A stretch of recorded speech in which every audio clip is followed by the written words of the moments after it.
So, good morning guys, welcome to another episode of the Cosmic Campervans weekly workshop vlog. So we've got a really interesting episode for you this week, and we're going to start off by actually showing you through this van that we've got in for some windows. So we're actually going to do a bit of a tutorial today, and we're going to show you on a brief schedule really how to install some fake long wheelbase blackout windows on the rear quarters and also some barn door windows. So it's going to be quite an interesting video, and then later on throughout the episode as well, we've got lots of funny workshop vlogs that we do throughout the week, and we've also got Matt Stansfield, a fantastic customer of ours, a really great photographer, professional photographer. He brought his red van to us, and if you want to check it out on his Instagram as well, he's got a fantastic page. It's Fred the Red T6, and I'll drop a link in the YouTube comment below as well, and you'll be able to go there directly to his profile and check out his awesome Instagram of his van that he's been converting. So he did a bit of a talk through of the work he did, why he wanted that doing. It's a really good insight into what he wanted in his build. Every van is different for every different customer. Every single person that has their van done, they've got different requirements. He actually needed it as like a mobile photography studio, but also as a leisure vehicle in the weekends. But that'll be coming on later on in the video. For now, let's talk about this VW T5. It's a fantastic two-tone colour. So the customer's dropped it off to us this morning, and he wanted the full window look all the way around, but he didn't want to cut out these panels. So we're going to install some VW blackout windows, long wheelbase, and also some barn door windows as well. So we're going to show you a bit of the process of what we do when we're installing the windows for this van. We get the windows from Campervans, so if you are looking to get the windows, there are fantastic kits over there, really fairly priced. Go take a look at their website. I'll put a link in the description below, and you can actually go and purchase them and get them fitted to your own T6 if you wanted to go for that.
My name is Matt, I'm a photographer, and this is my van.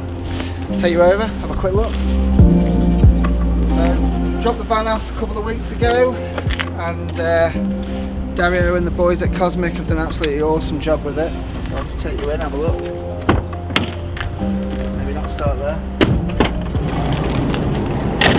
Okay. I wasn't looking at doing a sort of standard conversion in terms of loading it with furniture.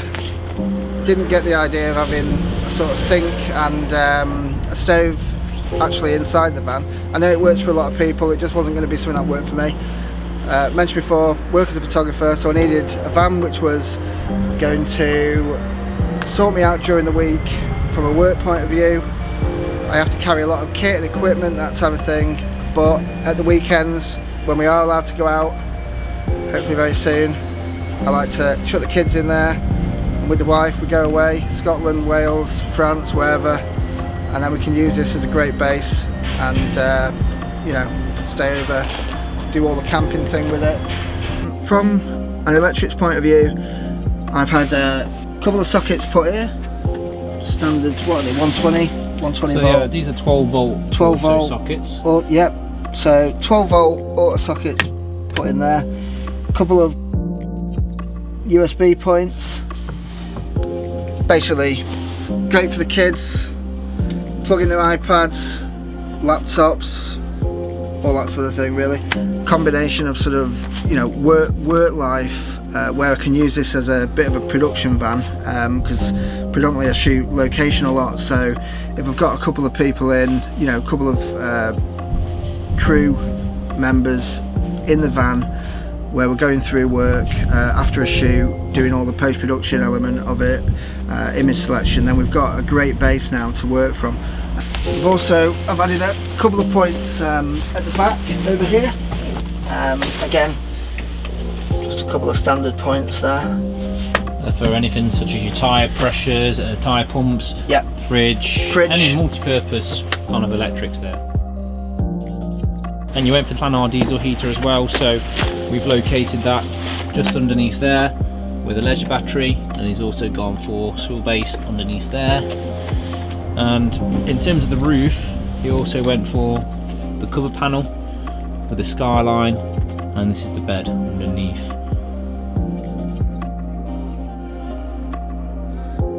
So we basically went with the Skyline Aurora Scenic rooftop. Really like the look of that. It looks absolutely mega when I looked at the pictures of it, and just love that combination of slate grey canvas. I thought it set off beautifully against the red of the van. When it's fully up, it just creates a massive amount of space.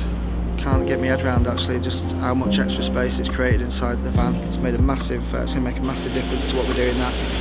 I did look at a couple of pop-top roofs that some mates had, and one of the things that was really nearly set me off then, but one of the things that was really me off was the closing mechanism on it, the straps. I really couldn't get my head around that. So when I had a look at the Aurora model on the Skyline, I just thought it just looked really mega. The key lock-in scenario with with how it closed up, it just looked really clean, tidy. And I think it's, it again makes a massive difference, that does. We've got a few different little jobs on. Well, I say a few, we've got a hell of a lot of jobs on, but we've got a few roofs as always. It's kind of the same stuff at the moment. We're always doing roofs, always fitting them. Everyone's loving these new packages that we're doing in terms of the roof fittings and let them get on with the rest of it themselves. So at the moment, we're finishing off this one now. Josh has been carpeting that one, and we're going across here. We've got this one into a Fraser, and this is a long wheelbase.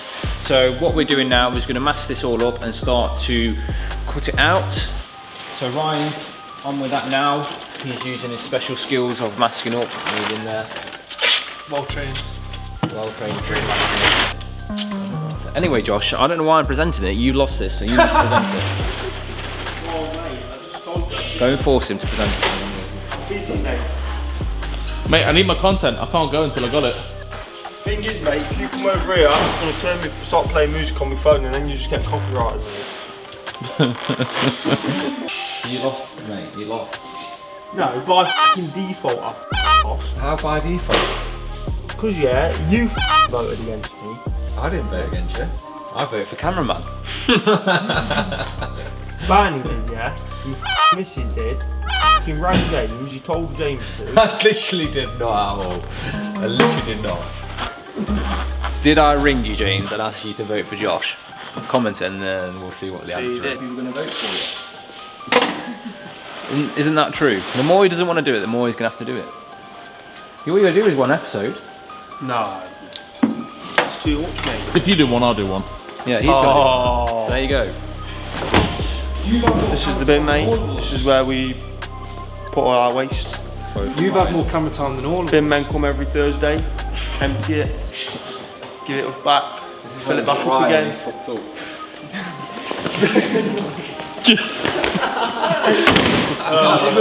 I can't lift him, he's too big.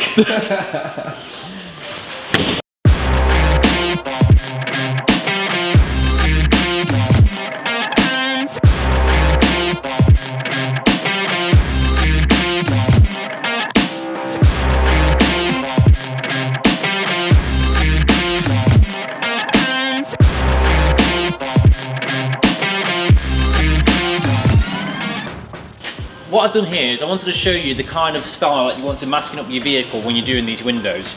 So if you were cutting from the inside out and you want to do both at the same time, you want to basically mask up all the underside of the vehicle like this. So make sure you've just got a nice dust sheet underneath there, make sure the vehicle is dry, make sure that you're protecting the metalwork when you're doing this job, okay? So what we're going to do now is I've masked up the inside, which I'll show you. So I'm just going to take this dust sheet off like that. I'm going to bring this door out like that. And because we're going to be cutting from the inside, we need to mask up the inside of the van as well. So there's a couple of different ways to do windows, and today we're going to show you how to do it with a hole saw. We wanted to do this a bit more easier because it's probably what you're going to have in your garage, and it's easy accessible without having to buy really expensive tools to do the job just for this one. So what we're going to do is we're going to use a hole saw to create our first entry points all the way around the window, and then we're going to use a small air saw to cut the window out.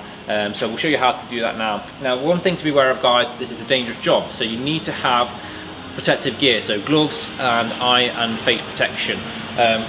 So that goes without saying. It's down to you guys to make sure you do that. So the first thing I'm going to do is we're going to be using the inside line as our guide for cutting out. We're just going to use a marker pen to go around the actual perimeter of the vehicle, and this will show you guys the exact cutout point for the vehicle. Now you can see we're doing that to the customer's vehicle that's in today. It's already had insulation and stuff on the inside, so that's why it's got this stuff. If you've got a brand new van, that's not going to be there. So now that I've got my point for that, what I'm going to do is make 4 marks. Now 4 holes with the hole saw. We're going to go on there into the 4 corners. Don't go too far into the corners. What I'm going to do is literally get my hole saw onto a nice speed. Make sure you've got a good point on there and ready to go. So if you wanted to get a practice go before you actually go into your 4 corners, just go straight into the middle here. That way you're not going to be going for your first time on the actual points that you want to, and at the end of the day this is going to be cut out anyway. So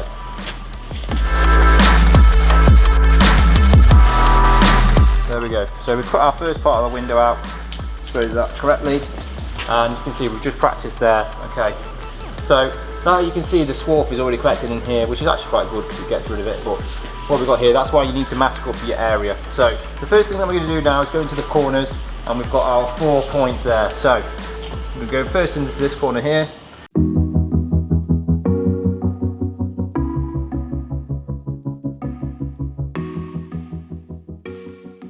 Okay, so we've got our 5 points now, which this allows us to get our blade into and start to cut out. So the next thing that we're going to do now is we're going to start to cut out the actual window, and we're going to be using a little air saw for this. Now this is onto an air compressor. If you've got a jigsaw or any kind of other saw, you can use that, but we recommend this because it's really nice and precise and quite neat. So we're just going to connect that up now, and we're going to go down the line that we just marked around. I'm going to use these entry points as a place for our blade. So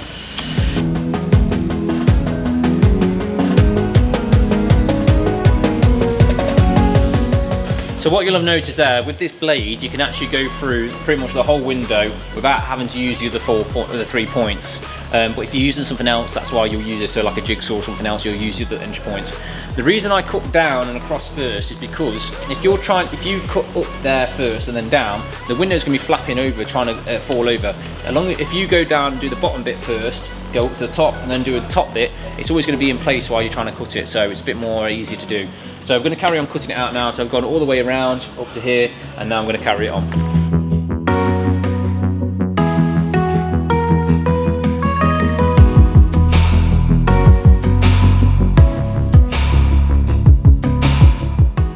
So what I'm going to do now is I'm just going to go around the perimeter with the metal file just to get off all the kind of burrs. To be honest, using that air saw, you hardly get anything, so you don't really need to do much. All you need to do is take off the rough edge. So we're just going to go backwards and forwards over the metal edge and just basically get rid of those.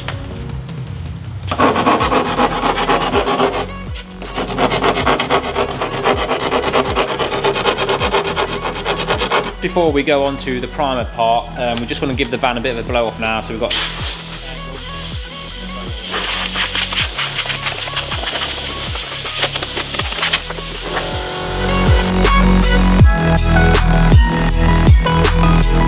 So what I'm doing now is I'm just going around the perimeter of the cutout with the primer. This is to ensure that the metalwork doesn't start rusting after it's been worked on. So now that we've primed the windows, we're ready to put the rubber trim on. Really simple, again from the camber glass and the kits that you'll get this straight in. So all you need to do is just work this onto the edge that you primed. So I've got the long length of it here, but I'll show you that on.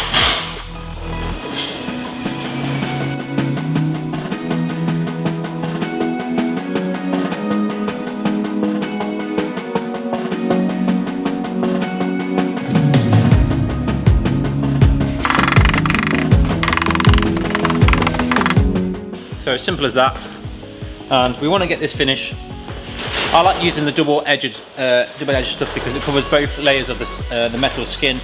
We've still got plenty of room to put our sealant on, and it covers up all the inside of the masking as well, of the area, which sometimes has got screw holes from the commercial ply lining, which you can see on this one here. So when they've been commercially ply lined or someone's screw ply lined, they've got these little screw holes here.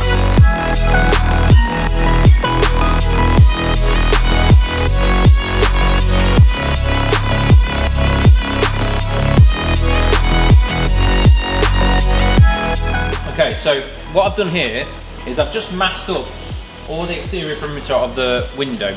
And the reason I've done this now is because we're going to primer this, and now you guys might be doing this for the first time, so I'm showing you how you should mask it up for your first time to ensure that you're not going to get your primer dripped over your paintwork on your van. The primer's function when you apply this is to give the bonding agent a better stick to the glass. So that means it's going to be stronger. You have to use this. Do not just go and slap your mastic window bonding agent straight onto your paintwork.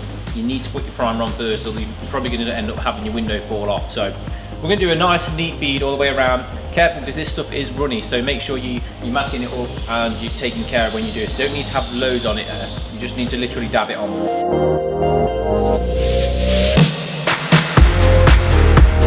Now you notice I've come further out with the primer on this edge because the window still comes to around this full end here, and we want to make the window stick all the way in, not just here. So you can come out like that, or you can come out, it's your personal preference, but the way that we do it is we come further out like that.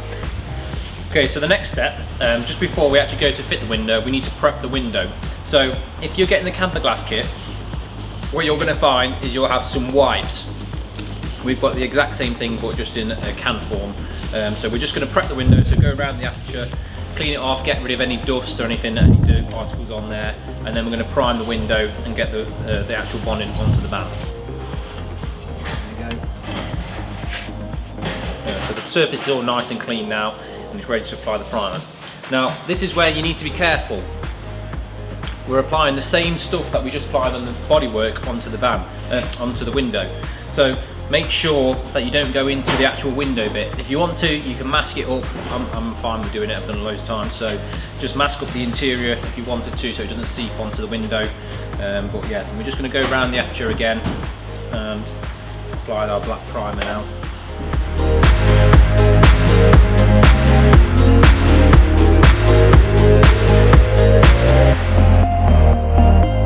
So I'm actually going to shut the doors and lock them in place so that when I fit the windows, I know that's where the doors are sat and I can position them right. So we've got our caulking gun. If you've got one by hand, just use your hand pumped one. We've got our master bond or sealant that guys use at Camperglass, and we're going to apply this now onto the perimeter of the window. So we know that's going to dry now for about 5 minutes and let the primer dry. So we're going to apply this bond in, and you've got probably, I don't know, probably about 10-15 minutes before this can start to go off. So make sure you're ready and you've got everything ready. Check your windows, there's not any damage on them before you fit them. So once this goes on, it's a nightmare to get it off. Make sure you leave this masking tape on, because if there's any excess, if you put too much on this, then you can pull the masking tape off to get it off, and it's not going to leave a dirty trace of sealant. So I'm going to go around now and do my best.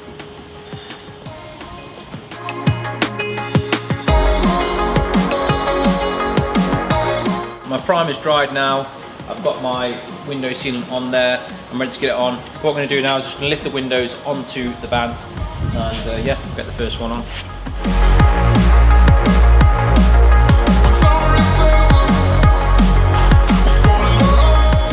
Okay, so once I've got the window on, I'm just lining it up now. I can start to take off my masking tape, so that's what I'm going to do first. The idea of this is if you haven't got any excess for you guys that might be doing the first time, you'll be bringing out any of the extra mastic.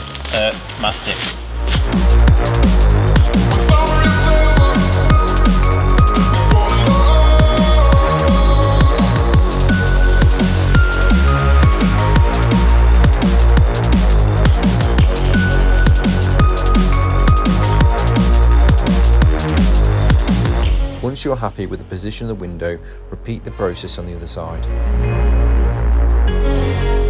For the false windows on the rear quarter panels, follow the exact same guide, but just don't cut out the windows themselves. The only other thing to note is to make sure you leave a small gap in the middle at the bottom for any moisture to drain out.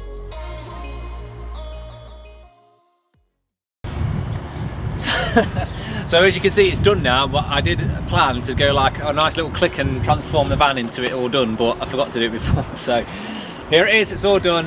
We've got the long wheelbase rear quarters on there and the barn doors as well fitted. We've got the fake windows on the back and we've got a stunning van. It looks absolutely mint. Look, this little colour scheme, the two-tone.